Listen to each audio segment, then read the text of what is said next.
I heard a pretty heated conversation this morning between Dale, our manager, and someone else on the line.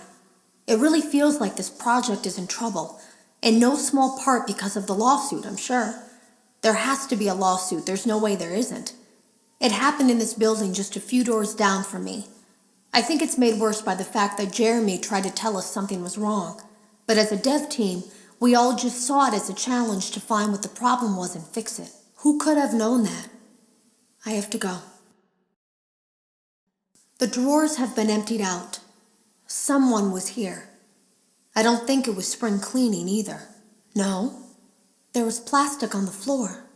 Someone was definitely here during the night. It had to have been the client.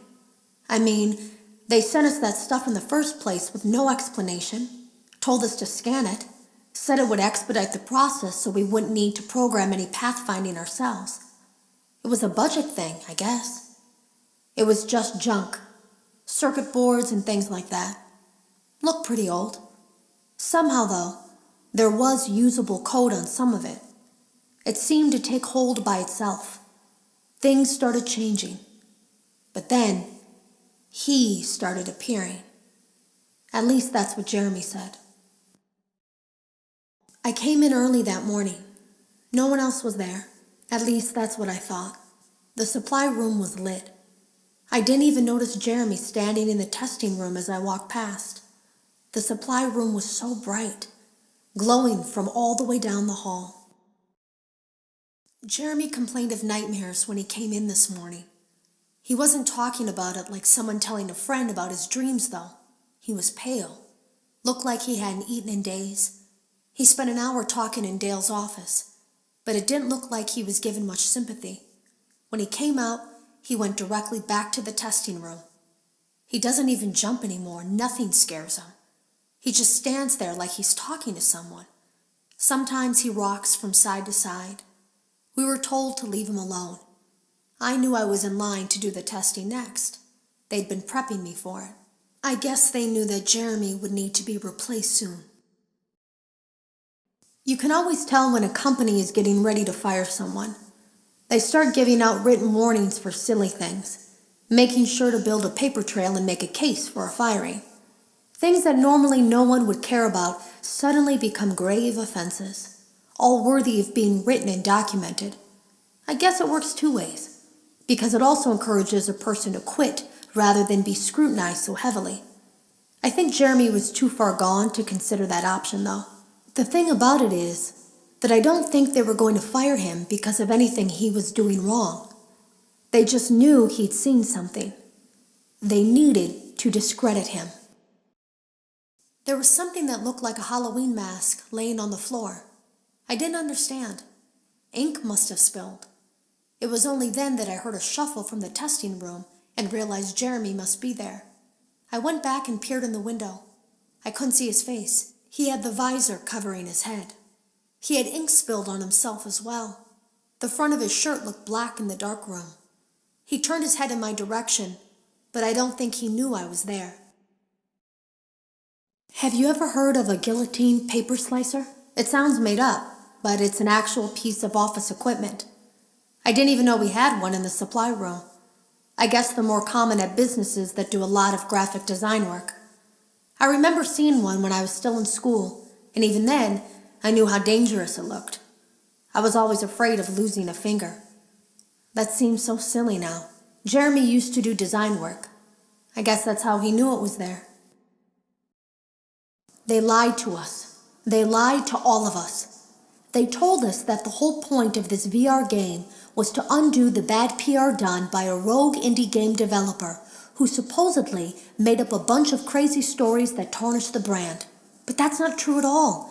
In their haste to develop this VR game and clear their name, they sent us some things I don't think they intended us to see, such as a hard drive containing emails between Fazbear Entertainment and a certain indie developer. Fazbear Entertainment hired the game developer.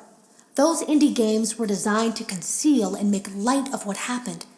This isn't just an attempt to rebrand. It's an elaborate cover-up, a campaign to discredit everything. I was told I had 3 days to finish Jeremy's work, but I know it's just passing the time. They don't really expect me to do anything. It's just to keep up appearances until the buyout is complete. We have to look like we have things under control. There's another potential development studio that wants to pick up from here, but who knows what kind of lies they're being fed to convince them to do it. Against my better judgment, I'm going to do my best to see what's here, make notes of it, and try to isolate where this thing is hiding. At least then the next person that tests this will have a chance of getting rid of it. I saw it for the first time today. There was a character I couldn't make out who it was, standing at the end of the hall. I thought it was just bugged out, so I made a note of it and kept playing. But then it was looking in the window, and not like Chica or Bonnie would. It was like it was actually looking in the window, seeing what I was doing. Today was my last day of beta testing, and the anomaly that I've been seeing is nowhere to be found. But after inspecting some of the files, it seems that it's attached itself to these logs. My logs. That can't be an accident. So now I have to make a choice. Do I leave these logs here for you to find, or do I try to purge this thing myself by destroying the logs? I've chosen the latter. I can't delete them. By creating a protected area to store these logs apart from the game, I effectively gave this thing a safe place to hide itself. It's in here now. I may not be able to delete it, but I might be able to do something else now that it's attached itself. I have an idea. I ran a fragmentation program on the area of memory that was storing these logs for you. I effectively broke the files into pieces and broke the anomaly along with it. That means that you won't have my warnings to guide you, but hopefully it also means that this anomaly, this virus, or whatever it is, will remain broken and unable to do more damage. Hello. You don't know me. I had created a series of logs for you documenting the troubled development of this VR game that you're now testing, in hopes that you, whoever you are, and whatever team you're with, will abandon development. Now I fear that those logs are being used as a Trojan horse. If you're unable to abandon development, hide all traces of these logs that I've created. I fear that finding them and reassembling them will also reassemble the very thing I've tried so desperately to destroy. Hello? Can you hear me? Don't exit this room, okay? This isn't a mistake. This room isn't a mistake. I had to hide these logs away from the core gameplay files, in a place that only a beta tester would look, and in a place where the files could be protected. I just really hope that the next development team finds this before the game is released to the public.